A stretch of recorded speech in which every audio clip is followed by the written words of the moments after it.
Well, hello everyone, Dr. Jeff Galini here, and welcome to another episode of Ask the Scientist. This show is about busting myths and bringing you the truth.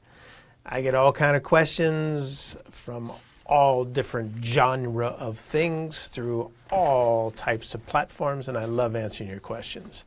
Alden wrote in and said, is there an upper threshold for how many calories our body can absorb? If you were to consume 10,000 calories on a cheat day, would your body actually absorb all of it? Would you gain fat? Would you gain muscle? What is a good amount of calories to maintain? Is 3,500 calories? Your advice would be appreciated. Well, hey, Alden, thank you very much for your question. And again, great question.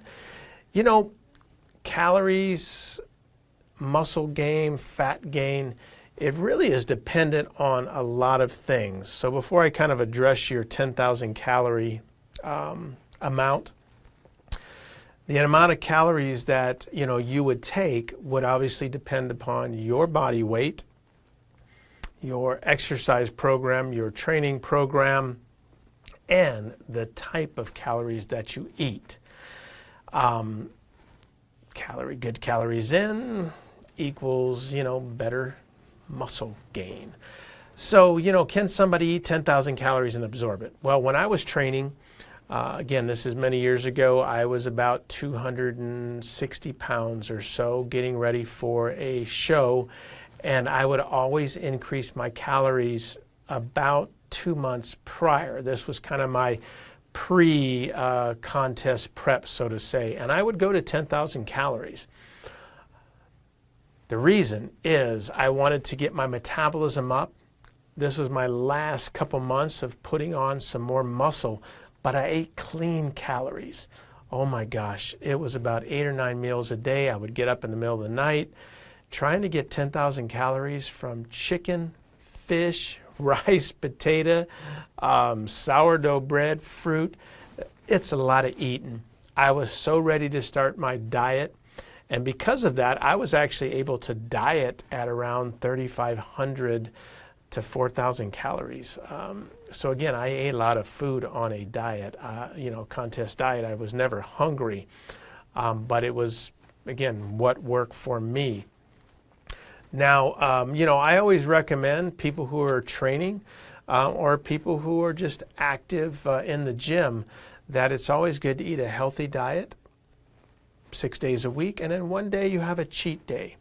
So what happens is when you take in an excess amount of calories, you basically stoke the furnace. Your body goes, but dang, I've got to do something with this. I've got to start to metabolize this. So you will not gain fat having one day a week where you cheat and you eat a lot of calories. Now, if you are currently eating 3,500 calories and you're going to do a cheat day of 10,000, you're going to, again, I would not recommend that. A cheat day means you incorporate things or something that you normally wouldn't eat. For example, my cheat day today, I'm going to have ice cream. I'm going to have pizza. So I really wouldn't recommend that you try to get in 10,000 calories of junk on a cheat day. I think it's going to make you sick. You're going to hit the bathroom, etc. Now, as far as, how many calories you should take in, again, it really depends on what you're doing. So what I recommend is you get a notebook, and if you aren't counting calories, you need to start counting your calories and see what you're currently taking in. And if you're gaining muscle and you're not putting on a lot of body fat, then that's probably a good point for you to continue with those amount of calories. If you find those calories are really low, you've got to up your calories. You've got to get your metabolism sped up, especially if you're going to compete or if you're an athlete, football, basketball, where you need to take in more calories. My rule of thumb is you've got to get in adequate amounts of protein to grow, to recover. You've got to get in quite a bit of carbohydrates for training, for sport.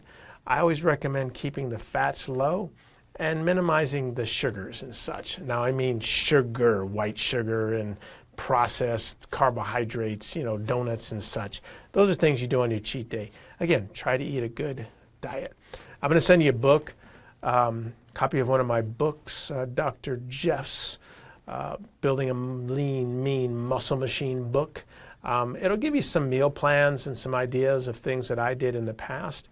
I've also got things in there for high school kids and such, and females, and you name it. Just kind of gives you some ideas. But anyway, I think that'll kind of help you with putting together your plan. All right, my friend, thanks so much for your question.